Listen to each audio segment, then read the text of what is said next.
scheduled for 3 2-minute rounds in the Tuff-N-Uff featherweight division. Introducing to you first, fighting out of the blue corner, with an amateur record 2 wins, 3 losses, fighting out of Asylum Fight Team, Las Vegas, Nevada, Elijah Jamerson.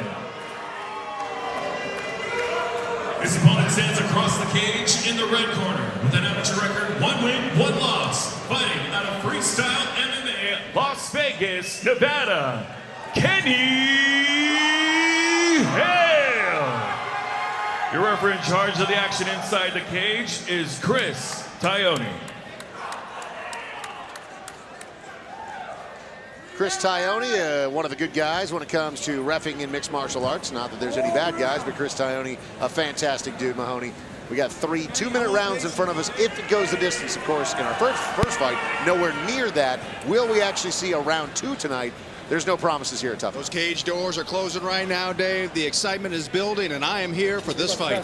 As you see, it is a packed crowd even early on here as we get things going in Las Vegas, and we are underway. Thanks for coming, appreciate it. Jamerson is wearing the leopard print, Hale in the black. Head kick there from Hale to start things out, checked nicely. Both of them really are great rangy fighters at 145. A lot of length on each of those frames. Yeah, nice matchmaking here by Spencer and the team at Tuff-N-Uff to put in 2 fighters that stylistically look like they have a good matchup, but also just their builds. Oh, look at them both setting up the spinning stuff, and they move into the clinch. And nice takedown there from Hale. Ends up in top position, but just a good trip. Yeah. Nice control. Fantastic little trip there. Nice foot position. You can see Jamerson trying to work back up a little bit, but head trapped against the fence, making that a little difficult.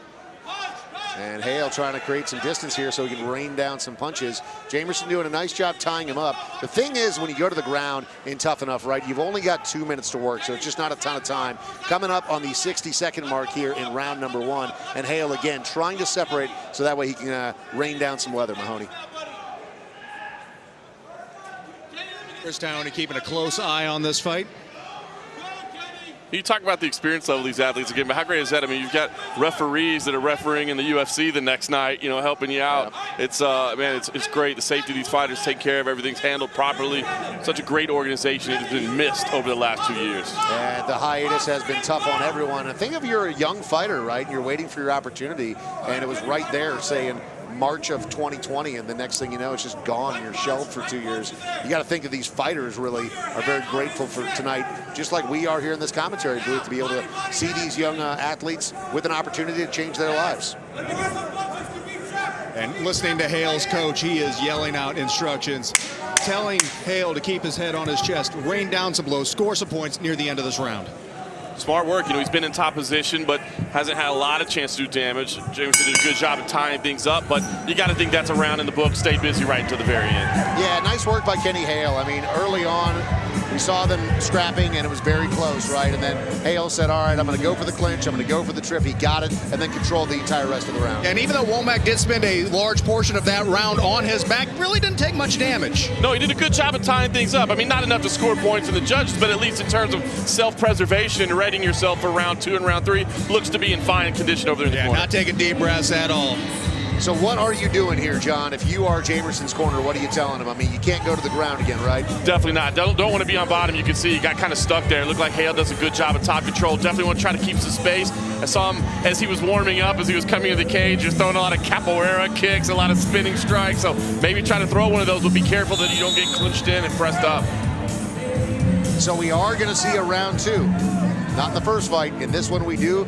Will we see a round 3? Who knows? Interesting to see the strategy here from Jamerson in the leopard print trunks as we go into round number 2, knowing what he knows after round number 1. 2 more minutes on the clock, and here we go. The fight is underway once again. Both fighters again coming out aggressive. There's some of those switch kicks, side kick there, but immediately the trip. That's worst case scenario for Jamerson. If it ain't broke, don't fix it, right?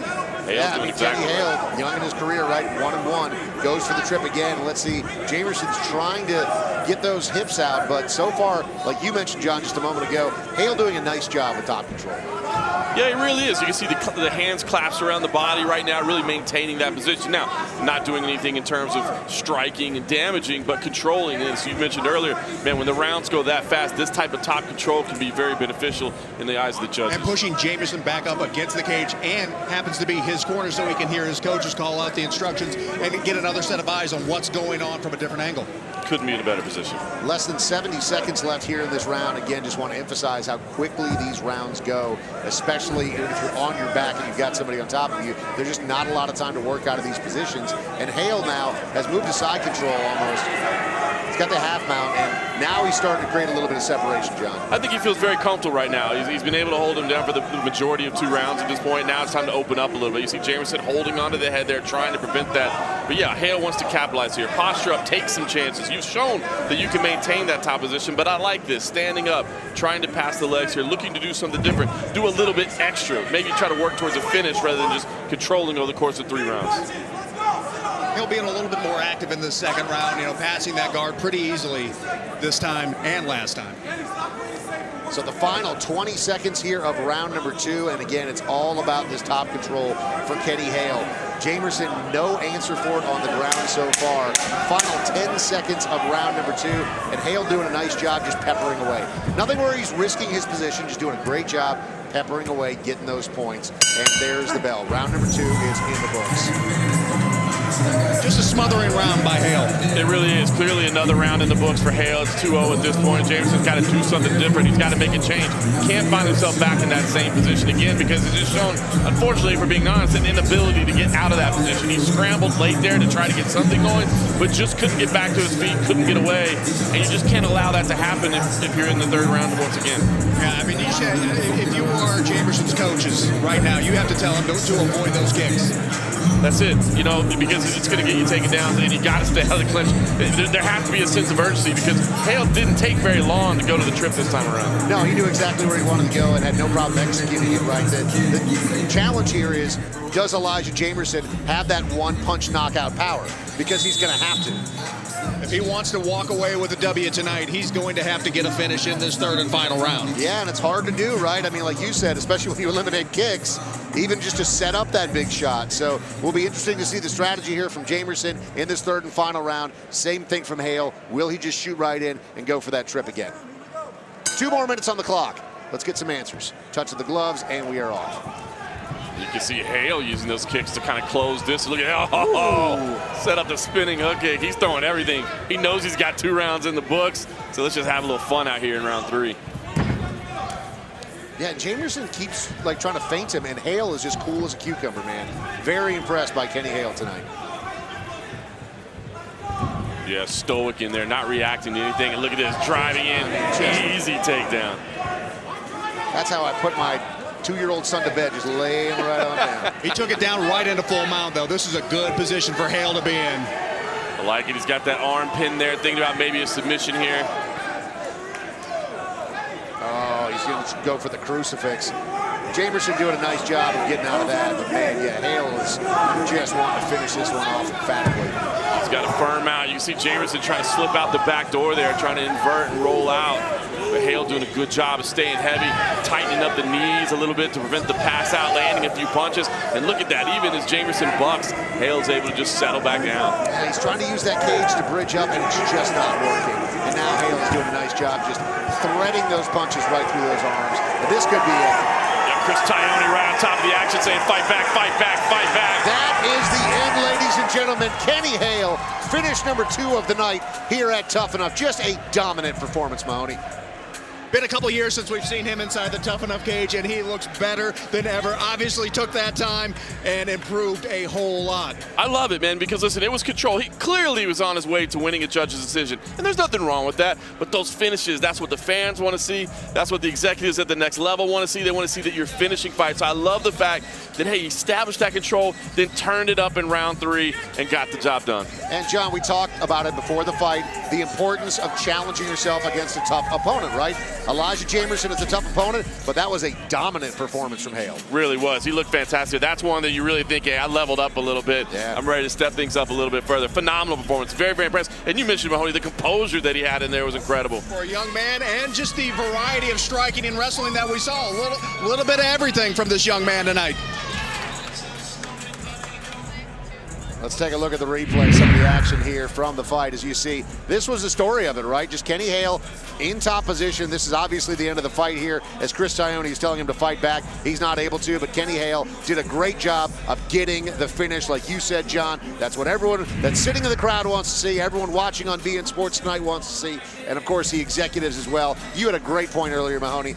It's been a couple of years since we saw Kenny Hale. He's still a very young man, right, in life, but obviously having a couple of years pause in your career, you can maybe kind of do what we did and just sort of let yourselves go.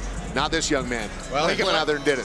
Could let himself go tonight. I mean, you're walking away with a victory in Las Vegas at Circa. Yeah, he no better place. Let those fists go tonight is what he did. But I'm just going to say, first of all, speak for yourself, guys. I've been working hard. I've been grinding.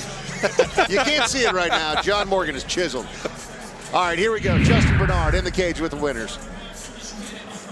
Ladies and gentlemen, after 1 minute, 20 seconds into round number 3, referee Chris Tione calls a stop to the fight for your winner by TKO, Kenny Hale.